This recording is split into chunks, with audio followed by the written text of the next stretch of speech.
De volta com vocês agora para falar sobre convulsões na prestação de primeiros socorros. Bora ver? Convulsões são contrações musculares involuntárias e descontroladas por todo o corpo. Involuntárias por quê? Porque a pessoa não faz por querer, acontece sem ela querer. E descontroladas, ela fica fora de controle, por todo o corpo. Eu imagino que você já deva ter visto alguém em crise convulsiva, ela fica toda se debatendo, repuxando, né? Não é uma situação bonita de se ver, não. Aqui a gente está vendo uma ilustração representando aqui o personagem todo tremendo, espumando a boca, os olhos revirados, a língua para fora, tá vendo? Então, os sintomas, quer dizer, os sinais que essa vítima vai apresentar são lábios azulados ou arroxeados, respiração curta, rápida e irregular, salivação em excesso, essa espuma que sai pela boca aqui, e contrações musculares. Ele se contrai todo, fica todo se repuxando. Não tente conter os movimentos da vítima.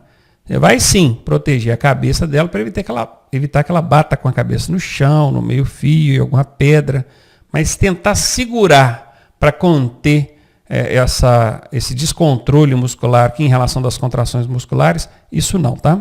Afaste objetos que possam machucar a vítima, proteja a cabeça dela, tá vendo? Se em 5 minutos não melhorar, procure o médico. 99% das vezes, essas crises convulsivas cessam em 5 minutos aproximadamente. Não é só uma questão de aguardar um pouco. Enquanto isso, faça o que for possível para evitar que a vítima se machuque ou bata com a cabeça em algum lugar. O que não fazer quando a vítima estiver em crise convulsiva? Não enfie nada na boca da vítima, não tente puxar a língua dela para fora. Um dos procedimentos muito comuns é esse. Eu já vi isso acontecer numa quadra de futebol uma vez.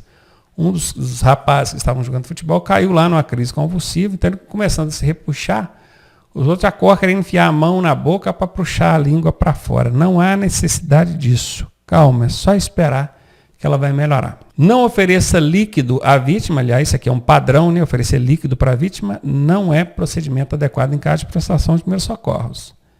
Não tente acordá-la, não tente colocá-la de pé. Passo a passo em caso de crise convulsiva. Mantenha-se calmo e acalme quem assiste à crise. Então você fica calmo, alguém chegou, fica apavorado com aquilo ali, calma, e a pessoa está lá, se debatendo no chão. Calma, fica tranquilo. Passo 2. Lateralize a cabeça da vítima, permitindo o escoamento da saliva. Sabe aquela salivação em excesso? Aquela espuma? Aquilo pode voltar para dentro das vias aéreas e comprometer ali a respiração, os movimentos respiratórios. Então, lateralizar a cabeça é uma boa ideia. Passo 3.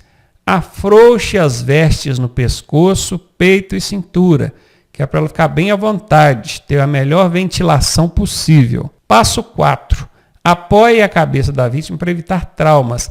Esse apoiar, se você tiver ali qualquer coisa que dê para colocar ao redor da cabeça da vítima, uma almofada, aquelas almofadinhas de avião, né, que é compridinha, passa em volta da cabeça ali, é ótimo, tá? Passo 5. Permaneça junto à vítima até que ela se reestabilize. E passo 6, ofereça-se para ajudar no regresso à casa ou avisar um familiar. Pronto. Adotou esses passos aqui, 1, 2, 3, 4, 5, 6. Tá lindo. Pode ficar tranquilo que a coisa vai se normalizar e pronto. Você já fez a sua parte aí como socorrista leigo. Objetos encravados no corpo. Procedimentos. Não remova, apenas faça um curativo sobre o ferimento e encaminhe para o socorro especializado. Isso aqui, gente, é uma montagem. Isso aqui não aconteceu de verdade, não. Até porque se acontecesse uma coisa mais sem sentido é esse curativo aqui, né? Isso aqui é uma piada, na verdade, é uma brincadeira. Mas qual que é a questão que não removeu o objeto? É que muitas vezes um objeto encravado, ele pode romper uma artéria ou uma veia, e enquanto ele estiver ali, a artéria está rompida, mas ela está bloqueada pelo objeto. É o caso de uma faca. Alguém toma uma facada, você puxa, essa pessoa vai ter uma hemorragia e vai morrer. Deixa a faca ali. Espera o socorro especializado chegar, com o objeto encravado lá. No caso de acidente de trânsito, não vai ser uma faca, né? No caso de acidente de trânsito, vai ser uma barra de ferro, alguma coisa que se desprendeu, perfurou a pessoa. Ah, mas é ruim ficar vendo aquilo ali, a pessoa está sentindo dor, mas não tira não. Se tirar, vai dar BO. Apenas faça um curativo sobre o ferimento e encaminhe para o socorro especializado. Na verdade, não é nem encaminhar para o socorro, né? É aguardar que o socorro especializado chegue para prestar o socorro, né? A não ser que haja extrema necessidade de remover aí com essa vítima para o hospital. Porque não dá para esperar ou não tem um socorro ali para vir até ela, aí sim. Se o objeto estiver nos olhos, mesmo que seja em apenas um deles, cubra os 2 olhos da vítima. Às vezes, um caco de vidro no olho. Esse caco de vidro, se você mexer com o olho, aquilo vai cortando. Então, o ideal é que a pessoa fique com o olho parado. E o que acontece? Você vai e cobre só o olho que está com aquele caco de vidro. Aí alguma coisa aparece aqui do lado da pessoa, o olho que está aberto, e involuntariamente ela acaba olhando para aquela coisa que apareceu do lado dela ali. Involuntariamente ela faz isso. E quando ela mexe com o olho, o que acontece com o outro? O outro vai junto, né? E aí o olho machucado é que se dá mal. Por isso que a gente tem que cobrir os 2 olhos. Às vezes a pessoa nem entende, mas o outro olho tá bom. Relaxa aí que eu sei o que eu estou fazendo. Cubra os 2 olhos, para ela não enxergar nada. Olhos fechados, paralisados, sem tentar ficar olhando para lado nenhum. Pronto. É isso aí que você tem que fazer. Acidente envolvendo aí fios elétricos, cabos de alta tensão principalmente, tá? Isole e sinalize o local, acione a companhia de eletricidade, não retire as pessoas de dentro do veículo, não tente remover o cabo de eletricidade. Aquela remoção de cabo de eletricidade que nós vimos em caso de queimadura por energia elétrica, aquele é acidente doméstico praticamente, porque no trânsito aqui mesmo, colidir com um poste, cai um cabo de alta tensão em cima do poste, você não vai mexer nesse cabo não, porque a coisa é séria, tá? Por que aqui fala não retire as pessoas de dentro do veículo? Porque dentro do veículo a pessoa não é eletrocutada. Se ela puser o pé no chão, aí ela vai ser eletrocutada. Por que, professor? São os 4 pneus do carro que isolam, não permitindo que ela tome choque? Não é nem isso. Eu já vou explicar o que acontece, qual é o fenômeno que explica isso. Mas a regra é, não retire as pessoas de dentro do carro. Acione a companhia de energia, não tente remover esse cabo de eletricidade, tá? Isole, sinalize o local. Ainda vou acrescentar aqui, mantenha a distância. Por quê? Porque o cabo de energia eletrocutado, energizado, né, que tocar no chão, ele eletrocuta uma área que pode chegar a 30 metros ao redor do veículo. Tem gente curiosa que pensa assim, eu não posso pôr a mão no carro, né? Mas ele chega ali a 10 metros do carro, já toma choque. Tem que tomar cuidado com isso. Não pode se aproximar quando houver cabo de energia elétrica. Num raio de 30 metros, você já está sob risco, tá? Agora, o fato de não retirar as pessoas dentro do carro, manter distância no mínimo de 30 metros, está aí. O fato de não retirar as pessoas dentro do carro se explica por isso aqui, ó. Os ocupantes do veículo não são eletrocutados em razão do fenômeno chamado gaiola de Faraday. Quem estudou física aprendeu isso lá na escola. Essa gaiola de Faraday. Faraday foi um físico, se eu não me engano, alemão, não tenho certeza, que descobriu esse fenômeno. O que esse fenômeno faz? Ele dispersa a eletricidade para as extremidades da fuselagem, neutralizando a eletrificação na parte central ou núcleo do veículo.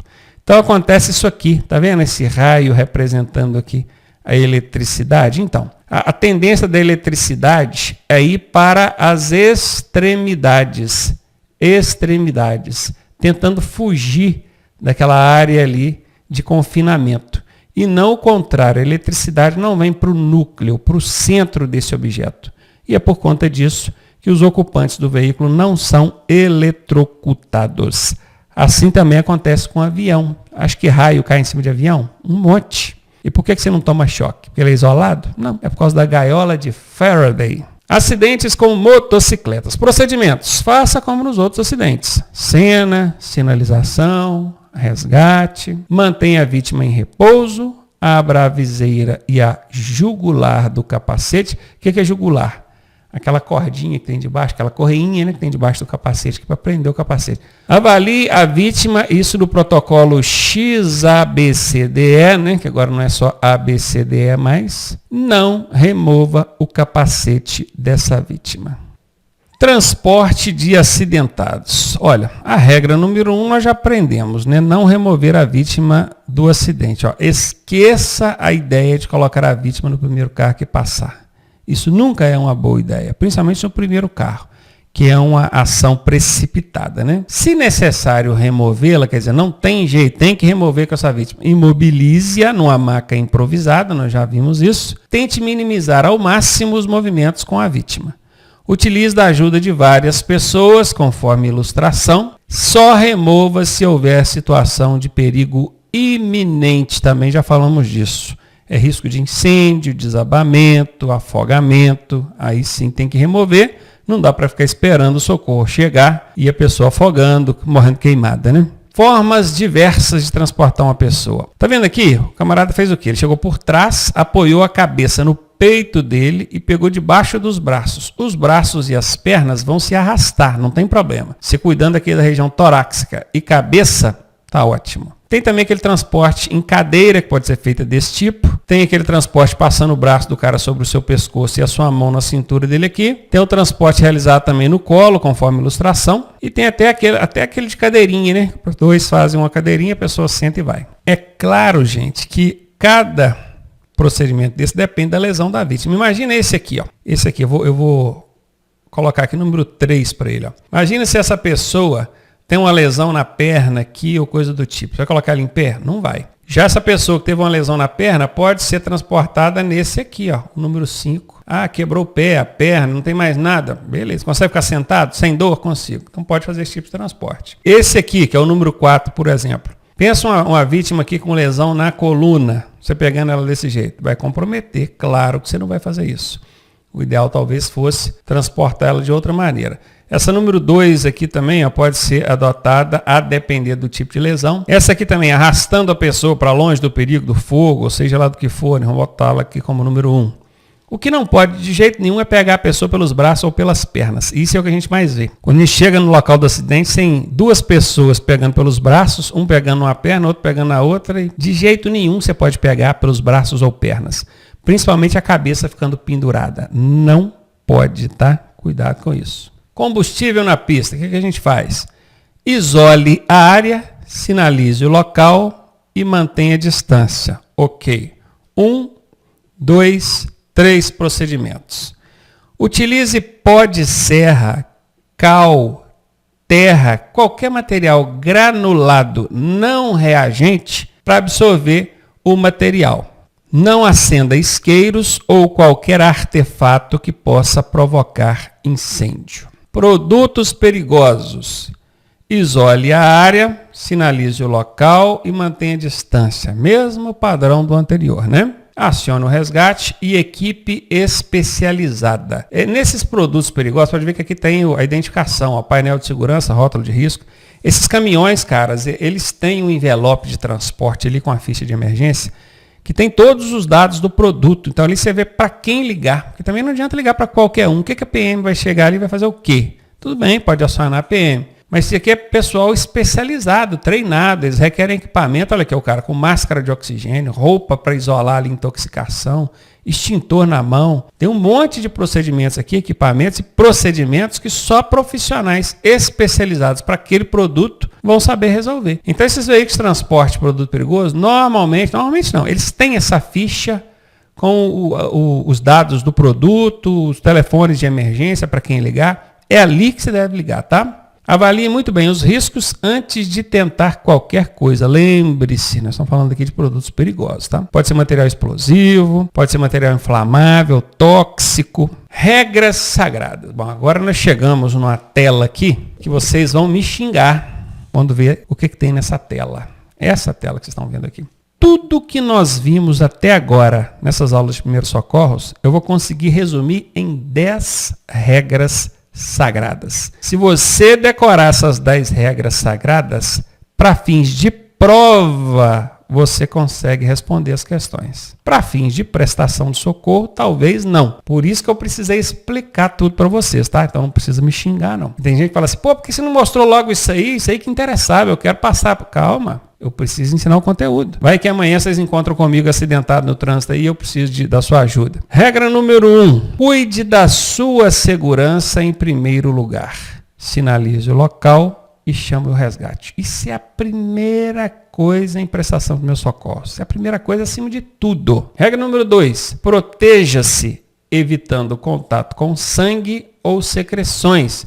Utilize equipamento de proteção individual. Regra número 3, boca a boca, somente com equipamento apropriado e por pessoal treinado. Na verdade, não é nem um boca a boca, né? Tem uma pocket mask ali entre a boca de quem está fazendo a insuflação de ar e a boca da vítima. Como você, eu, motoristas leigos, não fazemos mais esse tipo de reanimação, então nem expliquei os procedimentos aqui. Não ofereça ou aplique medicamentos.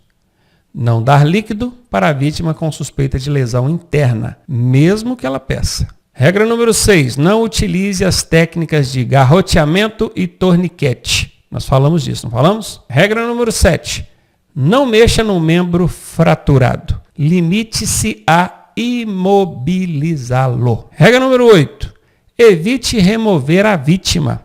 Se inevitável, movimente o mínimo necessário com ela. Regra número 9, não retirar ou movimentar os veículos envolvidos sob a hipótese de prejudicar ou confundir, né, o trabalho da perícia. Última regra, não retire o capacete de um motociclista acidentado. Decora essas 10 regras e certamente você vai conseguir responder as questões de prova. Nós ainda temos tempo de aula. Vamos entrar agora naquelas 30 questões comentadas que eu faço sobre cada assunto. Bora ver a primeira questão aí? Vamos ver se as regrinhas sagradas aqui ajudam? Vamos lá ver.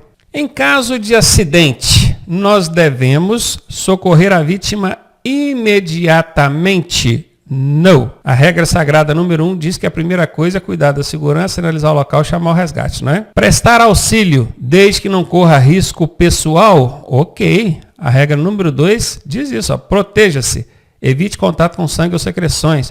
Cuide da sua segurança em primeiro lugar, olha. Viram? Prestar auxílio, mesmo sob risco pessoal. Você está correndo risco e vai prestar auxílio? Não. Se houver risco para a sua pessoa, infelizmente, aquela vítima vai ficar sem o socorro. Então, isso aqui está errado. Não colocar a mão na vítima. Apenas chamar o resgate. Apenas é casca de banana. 90% de chance dessa alternativa ser errada. O não colocar a mão na vítima é normalmente o padrão que o pessoal faz, né? Não põe a mão, não põe a mão, não põe a mão. Então agora é só chamar o bombeiro, o SAMU não põe a mão. Já que era assim, eles deviam tirar essa matéria do curso de habilitação, né? Bastava falar, ó, aconteceu um acidente, vamos estudar primeiro socorro. Como é que é? É não põe a mão. Só isso. É lógico que esse procedimento de não pôr a mão, ele é inadequado. Ele é de gente ignorante, que não domina o básico, que não deveria estar com habilitação no bolso.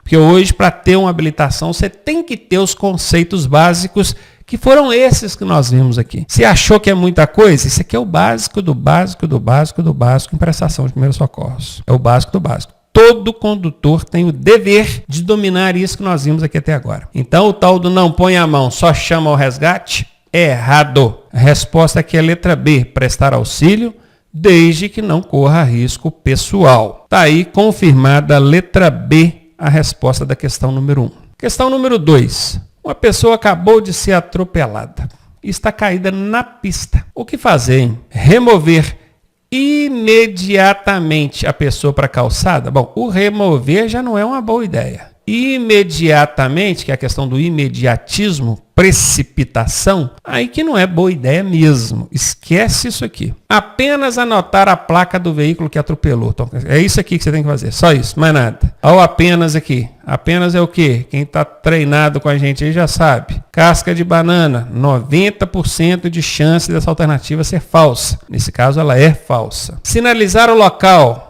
Ok. Chamar o resgate? Ok. Essa aqui, até agora, ok, hein? Chamar algum parente da vítima. Vamos lá, antes de eu eliminar essa alternativa, deixa eu olhar para você aqui e te perguntar. Você que assistiu essas aulas passadas comigo aqui em Primeiros Socorros, em algum momento das aulas, eu falei para chamar parente de vítima? Tem isso não, né? Parente de vítima até vai ser acionado depois que a situação já estiver sob controle. Na maioria das vezes, é até recomendável que um parente nem apareça no local do acidente, porque ele vai aparecer e ele pode prejudicar o trabalho ali dos socorristas. Sabia disso? Então, esse chamar parente da vítima na prestação do socorro, não. Depois de tudo já controlado, está aí confirmada a letra C, a resposta da questão número 2. Em caso de fraturas, o que é fratura, hein? É o rompimento do osso. Pode ser um rompimento total ou parcial. Marque a incorreta. Preste atenção que a questão está pedindo a incorreta. Antes de imobilizar, porque imobilizar a gente vai ter que imobilizar, né? É fratura. Puxe o membro colocando-o na posição natural. Jamais. Jamais. Isso aqui, ó. Jamais. Provavelmente vai ser essa a resposta. Cobrir com pano limpo as fraturas expostas. É aquela onde o osso rompeu o tecido, está aparecendo o osso ali. Sim, tem que cobrir. Essa aqui é verdadeira. Manter a vítima em posição confortável. Claro, né, gente? Verdadeira. Uma tala deve ter comprimento suficiente para imobilizar também as articulações acima e abaixo da fratura. Realmente, nós aprendemos isso. A imobilização ela tem que acontecer em 4 pontos. Abaixo da fratura, acima da fratura. Na articulação abaixo da fratura e na articulação acima da fratura. Isso aqui é verdade.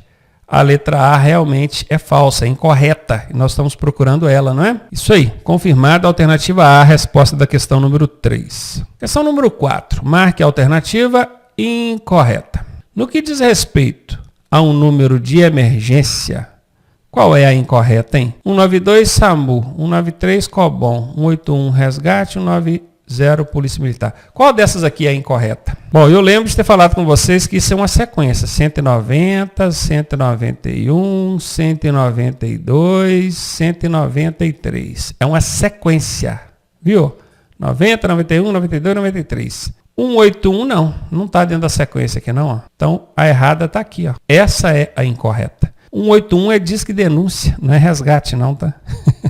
Tem nada a ver com prestação de primeiros socorros, não. O resto tudo baixo, tá? 192 SAMU, 193 COBOM, 190 Polícia Militar. É esse aqui, ó, PM, PRF, PRF. Aqui é o SAMU e aqui é o COBOM. Corpo de Bombeiros. É isso aqui. Esses são os 4 números em caso de acidente de trânsito. Bora ver? Tá aí. Resposta C confirmada na questão número 4. Questão número 5. Não constitui requisito obrigatório a um socorrista. Eles colocam assim, não constitui requisito. O que é constitui, professor? O que é requisito, professor? O que o Detran faz? Ele não facilita a interpretação daquela pessoa que tem pouco estudo. Vou mudar isso aqui, quer ver? Ó?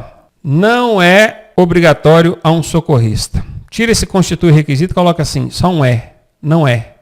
Não é. Não é obrigatório a um socorrista. Ser solidário? Sim, ele tem que ser obrigatório. Ser calmo? Sim. Ser da área de saúde? Não, não precisa ser da área de saúde. Eu não sou, e eu chego lá e presto socorro. Ser prudente em suas ações? Sim. Então, qual que não é obrigatório para um socorrista? Ser da área de saúde. Eu não preciso ser um enfermeiro, eu não preciso ser um médico. Eu posso ser um motorista, com o mínimo de conhecimento para chegar lá e saber o que fazer. Questão número 5, confirmada a letra C. Questão número 6. Marque a alternativa que não corresponde a um sinal vital. Não é sinal vital. Hemorragia, pulsação, respiração, temperatura corporal. Pulsação é sinal vital? Sim. Respiração é sinal vital? Sim. Temperatura corporal é sinal vital? Sim. Pressão arterial é sinal vital? Sim. Hemorragia é sinal vital? Não. Hemorragia é uma lesão. Na verdade, é uma consequência de uma lesão. Hemorragia é perda de sangue. Não é um sinal vital. Sinais vitais são aqueles sinais que a vítima tem, qualquer ser humano tem, na verdade, que possibilitam avaliar ali a sua condição, né? Se ela pulsa, ela respira, a temperatura dela está ok, aquela que a gente mexe com o termômetro, a pressão arterial dela está aquele 12/8 lindo que todo mundo deveria ter. Isso são sinais vitais. Hemorragia é uma perda excessiva de sangue por conta de uma lesão, não tem nada a ver com o sinal vital. Letra A, confirmada aí como resposta da questão número 6. Questão número 7. O cuidado indicado na presença de hemorragia externa é... Lembrando que a gente tem hemorragia interna, que são aquelas que a gente não vê a origem do sangramento, a lesão, né? Pode ser no estômago, nos pulmões. Essas lesões internas, onde a gente não vê a origem, às vezes até vê o sangue. A pessoa, quando está com a lesão nos pulmões, ela tende a colocar sangue para fora por meio de tosse. Aliás, tudo que tem nos pulmões da gente que não é ar, a gente tende a colocar para fora por meio de tosse, né? Por isso, quando a gente está constipado, resfriado, tem catarro acumulando ali, a gente tosse, que é para jogar aquilo para fora. Quando você vai comer alguma coisa, que em vez daquela comida ou água, né, ir para o estômago, ela vai para a via respiratória aqui, que é para os pulmões, o pulmão joga aquilo para fora, tosse. O sangramento nos pulmões, ele faz isso também. Ele põe para fora por meio de tosse. Aí quando sai a tosse, sai o sangue com ar. O sangue vai sair borbulhando, sangue borbulhando no meio de ar. Então, se colocou o sangue para fora, borbulhando, aquelas bolhas de ar junto com o sangue, você sabe que está vindo hemorragia pulmonar, é nos pulmões. Mas vai fazer o quê? Como é que você vai conter essa hemorragia lá nos pulmões da pessoa? Não tem como, né? Com exceção da hemorragia nasal, que a gente tem o que fazer, nas outras não tem muito o que fazer, não. É deixar a vítima deitada de lado, chamar o resgate, rezar, né? Mas enfim, na hemorragia externa, você vê a lesão. Aí você está vendo o corte ali, o ferimento. Você está vendo. Essa é a externa. Então, o cuidado que a gente deve indicar nesse caso é qual? Oferecer líquido. Oferecer líquido. Já parei por aqui. Eu nem continuo. E aqui ainda fala para evitar desidratação. Se fosse um problema de queimadura por radiação solar, onde a pessoa está desidratada, tudo bem. Mas aqui nós estamos falando de hemorragia. Uma vítima com hemorragia, você não vai dar líquido. Aliás, vítima de acidente, você não vai dar líquido de jeito nenhum. Só no caso da queimadura por insolação é que a pessoa desidratada, você dá água se tiver certeza que ela não tem lesão interna. O líquido não pode. Isso aqui é regra sagrada, né? Não lembro qual a regra não, mas é uma das regras sagradas. Não oferecer líquido. Fazer compressão no local do sangramento. Sim, comprimir. Pega um pano limpo, coloque sobre o ferimento e comprima. Aperte por cerca de 10 minutos. Isso já vai ajudar a conter o sangramento. Aqui está ok. Letra C. Jogar água oxigenada. Para quê? Para coagular o sangramento. Eu não me lembro de, durante a explicação, ter falado para você jogar água oxigenada. Não falei. Momento nenhum. Muito menos para coagular sangramento, não. Não mexer no sangramento também está errado. Eu tenho que mexer. Eu tenho que botar o pano ali, apertar. Se for um sangramento pequeno, botar a digital ali no dedo, compressão digital sobre o ferimento, aquele pequeno ferimento, e tentar conter o sangramento. Então, eu tenho que mexer. Não tem como não mexer, não. Esse negócio de não mexer é em caso de fratura, entorse, luxação. No sangramento, eu tenho que mexer, senão não tem como. Eu vou de B aqui. Bora ver? Tá aí, confirmada a letra B, a resposta da questão número 7. Questão número 8. O procedimento correto com o acidentado que sofreu queimaduras é esfriar a área com água corrente. Ok. Põe o braço, a mão, seja lá o que for que queimou ali debaixo d'água. Você vai manter aquilo resfriado. A tendência é não inchar. Vai manter a umidade da queimadura, isso é bom. E vai cessar praticamente imediatamente a dor. Isso aqui é ótimo. Água corrente é ótimo. Passar creme dental na ferida? Absolutamente não, né, gente? Nós já sabemos que não pode passar nada na queimadura. Cobrir o ferimento com gaze e mantê-lo sob a água. Olha, o mantê-lo sob a água, quer dizer, debaixo d'água, é ok. Agora, qual que é o problema da gaze? Ela adere ao ferimento. Por quê? Porque ela absorve a umidade da queimadura. Professor, mas aqui vai colocar debaixo d'água, e colocando debaixo d'água, ela não vai absorver a umidade. Tudo bem, mas também não faz sentido colocar gaze. O ideal, eu já falei, que em queimadura você faça um curativo com plástico. Vou até escrever isso aqui, ó. Plástico. e não com pano ou gaze. Então aqui está errado. Jogar água sanitária se for banheiro, né, gente? Em cima de queimadura, não joga água sanitária, é no banheiro, gente. Pelo amor, gente. Isso aqui não pode de jeito nenhum. Ah, mas minha mãe jogou, é bom, porque tira ali os micro-organismos, não deixa infeccionar e para de doer na hora. Não faça isso em caso de prestação de primeiros socorros, tá? Eu vou aqui de A, porque essa letra A tá linda. Pronto, confirmada aí. Questão número 8, resposta A. Questão número 9. Não constitui procedimento correto. Esse constitui, você pode substituir por é. Não é procedimento correto com a vítima em estado de choque. Esse choque não é choque elétrico.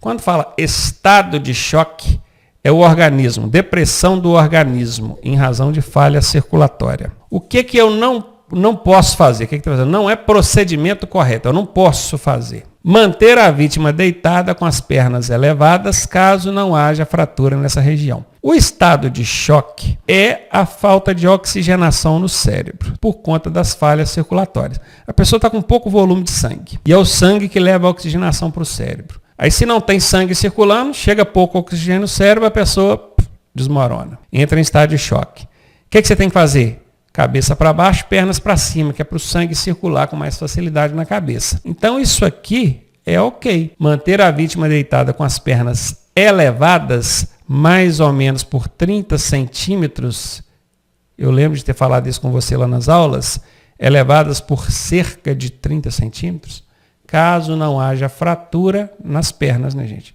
Se a pessoa tiver com a perna fraturada, não vai ficar mexendo também. Eu estou procurando aquela que não é procedimento. Afrouxar as roupas da vítima. Boa. Isso aqui também é ok, porque melhora ali a ventilação, ela fica mais à vontade, né?